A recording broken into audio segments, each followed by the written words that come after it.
Chapter 2 के numerical कर रहे थे हम। न्यूमेरिकल नंबर है अब 5।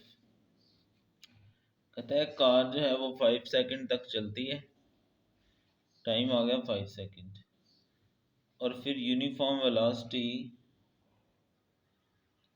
वी एवरेज 40 तक चलती रहती है। फिर अगले 10 सेकंड में, यानी कि पहले यहाँ तक चलिए, ठीक है, ये एक हिस्सा हो गया। फिर कहता है अगले 10 सेकंड, फिर टाइम आ गया 10 सेकंड, ये 5 सेकंड था, रुक जाती है। अगले 10 सेकंड में क्या करती है, रुक जाती है, तो वी एफ क्या होगी, 0। ठीक है,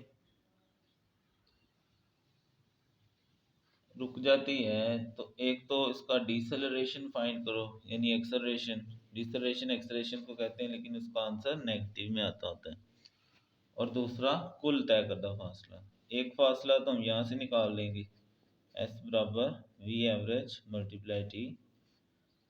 तो वी एवरेज 40 है और टी 5 है, तो ये आ जाएगा एक फासला, इसको हम S1 कह लेते हैं, 200। दूसरा हम पहले डिसलरेशन निकाल लेते हैं, ठीक है। वी एफ बराबर वी आई जमा ए टी। अब चूंकि कार इनिशियल वेलोसिटी 40 के साथ चल रही थी, तो ये वी आई हम वही लेंगे, ठीक है। तो वी एफ तो 0 है, वी आई 40 है, ए हमने मालूम करना है, और टी क्या है, 10 है। 40 इधर आकर और -40, ए इंटू 10, और फिर ये 10 इधर आकर डिवाइड हो जाएगा। 0 को 0 से काट देंगे तो -4 हमारे पास आंसर आ जाएगा, ठीक है।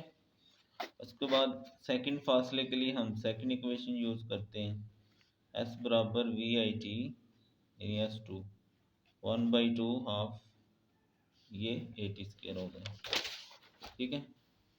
अब वी आई हमें पता है 40 है, टाइम 10 है, 1/2, ए -4 है और टी 10 है।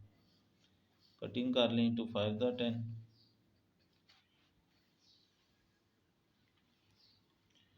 तो ये आ जाएगा 400।